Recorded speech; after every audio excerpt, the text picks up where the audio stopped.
Maqaan keenya eessa dhufte? Tinatti waaqayyo maal siif godhe?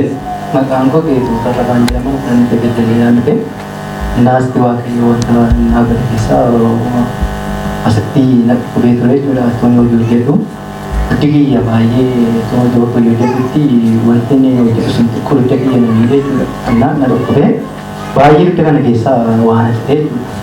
Naatuma dhaga'uun achi ta'e sa'aatii sanatti galgala wayyiin achuma hojii kiyya keessaa waan ta'e achuma dadhabee gad taa'ee bakka nan gaddee jechuudha baay'ee jechuudha. Kun ta'uun isaa yoomidha? Yeroo raajii fiqiroonni kan sana jechuudha. Yeroo sana otoo hojii hojjettuuti kan dugdi keessa jira. Hojii maal hojjetta turte? Goomistaan hojjetaan ture. Gommaa wayitii sirreessinu kan Gubbii Yuunivarsiitii Giyoorginaa guddaa ol kaasuu irratti kanaan kiyyaan dhufna jechuudha.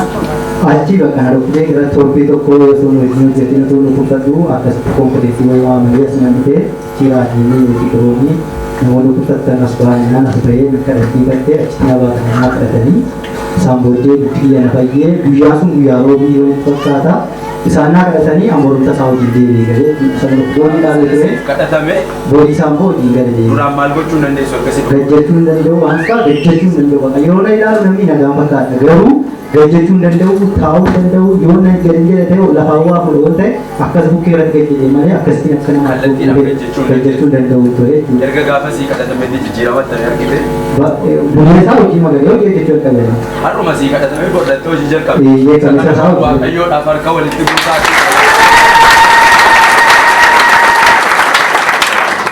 Nah, hingga katamu aku makan amas cuma hojii hojjetu na dhukkubee achi kulaaletti biyya baay'ee na dhukkubee naan immoo mana koo keessatti dhukkubsatti manuma keenya guyyaa shaaba kana sodaatamu fayyadamu kana na dhukkubee kulaaletti biyya gaafa na dhukkubu guyyaa qidaameetii hojii dhiisee galee bakkaan nan ciisee galgalarra hojii dhiisee galee nan ciisee bakkaan nan bu'e baay'ee waan dhukkubee natti dhibdee bakka wanti akka rakkinaa sun dhukkubni kun bakka himan irraa deemutee baay'ee na dhukkubeenna bakka natti dhagaanii nan bu'e bakka maaliin godhe bakka maalas godhe waaqni abasutu hojii sana hojjettu dhukkubi kalee moosi qabee kulaaletti kiyya dhukkubee bakka nan bu'e maalas godhe waaqni bakka nan bu'e nan gaddee natti dhagaame baay'ee na ganama isaa nan dhufeetaniyyuu asan taa'e daarii kanarra gajjallaa kana jechuudha. Guyyaa sun yoomidha? Guyyaa sanbataa qidaame dhukkubee sanbata isaa dhufee jechuudha. Sanbata isaa dhufee ilmantaa ituma raajiin kadhatanii dhukkuba kalee hojjechuu dide yeroo waaqayyo hojiitti jijjiiru natti mul'isa waaqayyo jedhanii kadhatu. Ituma kadhatanii waaqayyo immoo ተናጋሪ አምላክ ብቻ ሳይሆን አድራጊ አምላክ ነው jedhanii isaan kadhatanii nanis namani amen jedhee na fudhadhe jechuudha. Wantichi kan barkatee naagaleera bakka na yeroo isaan ergaa kana dubbatan keessatti naagaleera na waan isaa naagaleennaan ituma isaan akka jedhanii kadhatanii እግዚአብሔር ተናጋሪ አምላክ ብቻ ሳይሆን አድራጊ አምላክ ነው jedhanii isaan kadhatanii ituma dhaga'u kanaan koo keessaa asin dhukkuba bakki ayyoo namitti lee wayna dhukkuba akka nayi ta'uu barbaade Sambooti bakkaatuma asirraa kadhatanii naga'u wanta akka wayas keessaa ganda baqaqu nan dhaga'a ture. Utuma si waamin gaafa sagalee nasii dubbatamu kalee kee keessaa sitti dhaga'a. Baay'ee fakki suuraan akkasii yaani asii qadadadadadadadad sun nas keessaa jedhee namuu ramu wayinan dhaga'ee ati manaa kee wayina bukkee teessee jirti dhaga'ee waan garaa koo keessaa godhatuun jedheeni. Sagalee mana geesse gaafa sagalee nasii baay'ee sheemii yoo qabe garaa koo keessaa yeroo godhatu an bakka jira biti amma nallee jedhe baay'ee isaa godhatu na akkasittiin waaqayyo dhukkuba kalee irraa saaqsana dhalluma sanaa kaasee isaan sila akka ittiin karaan koo qabataa dhufe nagaan deebi'ee gadi gara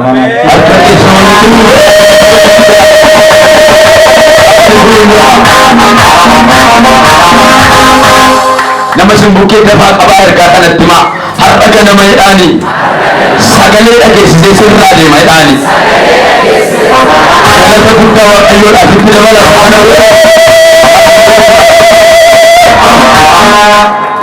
na ammas akkuma kana yeroo kalee keessa dhukkube sana maal gochuun dandeessu turte?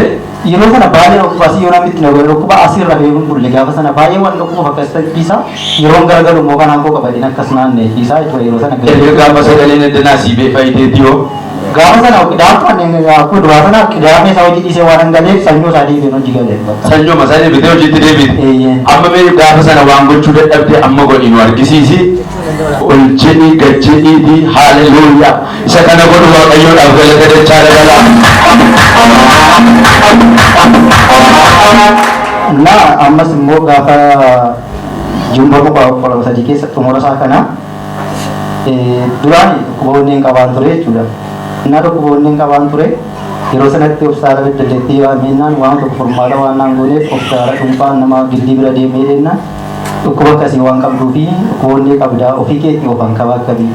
Ofii keetti bakka jechuun wanta ulfaataan baatanii ol fuudhanii fi wanta cimu koo lafaan kaasinnaan jedhee ture.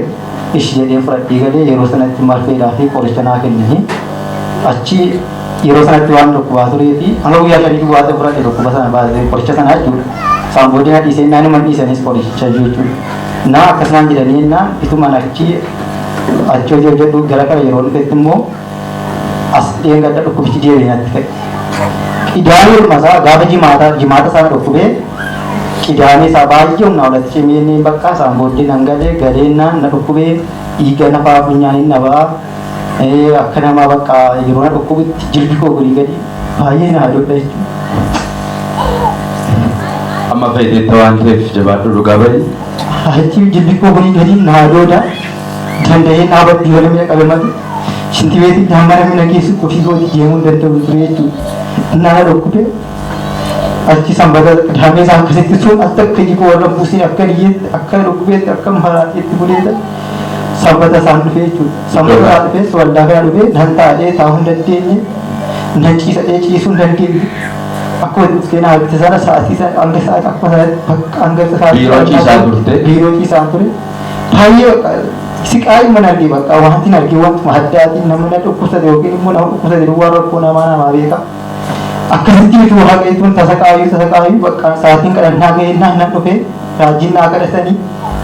Waaqayyoon ni haaraa yeroon itti gattamu nan arganaa jedhani. Anis gammadee dhugaan seenee hameen jedhee fudhadhe jechuudha. Naa kadhatanii na fayyee sa'aatii sanatti asumatti naa kadhatanii nan ciise bakka itti raajiin kan naan jechuu baatanii as ciisee bulii natti tola rafee bullee akkanitti bulanatu beeka nan dadhabe bakka. Gaafa sii kadhatame ka'ee garuu gaafa du'aarsaa kanarra ciiftu nagaadha kan itti argatte. Nagaan argadhe bakka tuma na rafee buluu dasna dhaabure gaafa sana.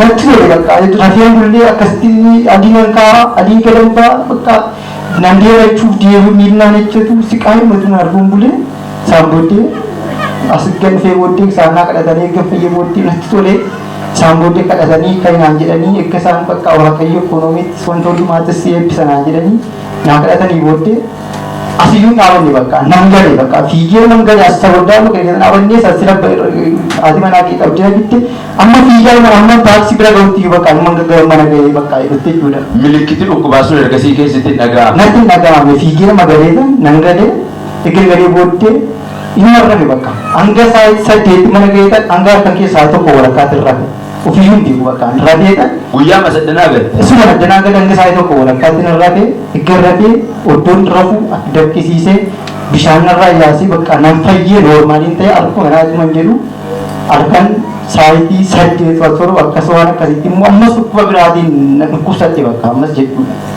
Ammas dhukkubsatte harkan sana ammas nan qofaan kun qofaa addaa takkaa qofa isin beeku na qofaasisa na argarsiisa hafuura na kutaa naqna kiyya kana hundarraa na guba bakka garmalee jechuudha. Na isaan booddee bakka adduumaaf ka'eetan hundinuu bakka maal akkan ta'e beeku kan akka isaatii sabatti barii utuun iyyuu utuun jedhu lafti bari'ee ati manaa kiyya fuutee na baate mana kimiitiin yeroo na geessu ati koovidii qabdaan aan jedhan. Maa dhukkuba biraan qabu reen koronaa qabdaan aan jedhan. Dhukkuba biraan qabu reen ayi dhukkuba biraan qabu garuu koronaa qabdaan aan jedhan.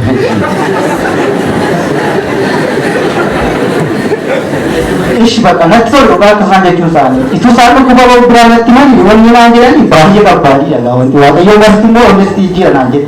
Koronaa qabdaan na gammachiise dhugaa dubbachuu isaadha. Dhumaalatti fakkaata. Maaliif dhumatti koronaa qabaachuu? Sababni isaa waan qayyasti sin fayyisanaan jedhe eegga sin fayyisanaan jedhe dhukkuba sanaa sin deebi'a galee baay'ee qabbaadhiidha. Kanaaf immoo eegga sin fayyisanaan jedhe koo biraa ta'uun isaa baay'ee na gammachiise. Inni dura ani rukutameera itti gammachiise harka walitti isaan booddee qoricha naajanii marfee sadii na waraananii suma keessaa yeroo marfee dhukkubtuun sun narratti argamuu isaa waan anumaatti fakkaanne nas hin gaddisiisne nan naasne sababni isaa dhukkuboonni irraa baay'ee koronaa yookiin akka utaalootti na qaban irraa fayyuun anaaf salphaadha waaqayyoo keessa ta'e salphaadha jechuudha. Kanaaf waaqayyo na gargaare kan na feesu waan hin beekuu fi dhukkuba kanatti baay'ee naanes hin gaddisiisne inuma na kolfisiise jechuudha.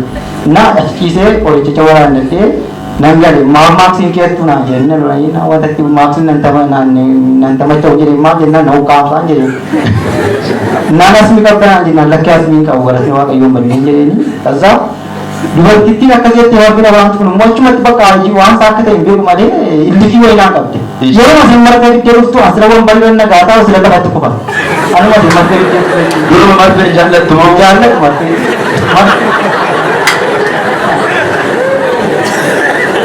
Orichan jalan sama itu kemarin jalan. Ada yang maklum sadina orang ti, sadina orang itu kasih kabinet kita apa? Sin masih dulu.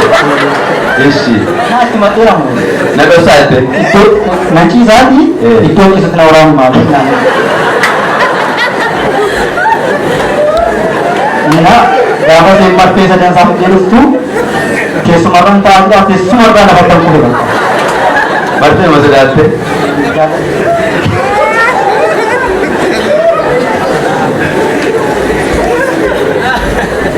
Malik tahu satu macam orang nak tu je. Iseri mod macam tu seorang ni. Bikin apa dia? Maksi kaya tu nanti kita lalu tena. Macam je ni. Sanjay tu jadi kan tu you tu kau kerja. Lemon dino maksi mata ada di nanti. Tena kau naik tak? Ini maksi marga ini macam ni jadi. Apa macam cakap nanti kita raya ni nanti bakal. Kalau dia cakap rumah marga saya dah nol gara-gara.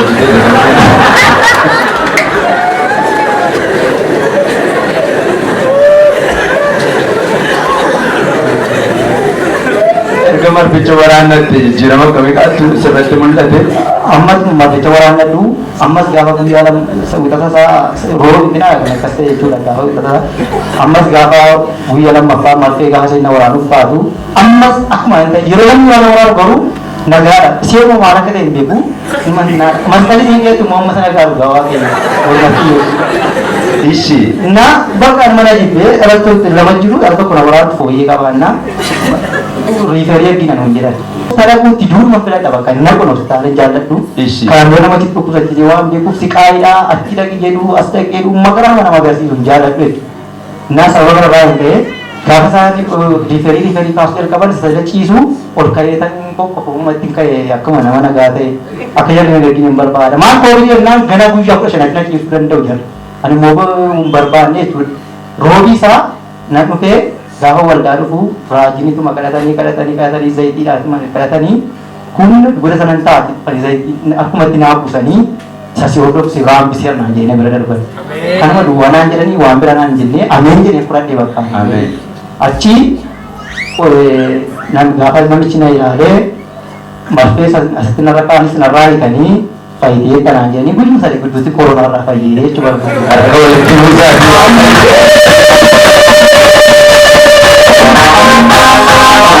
karena orang kayu nak dokan tiu proko budak kasih rawa kayu nak faise karena sudah bayar dan lagi sejarah dalam saat kami kau dah kan sani kabu mampu sah apa nama orang wah kayu saya dusun negara Dewi wantaran si batau aku itu bukan si mata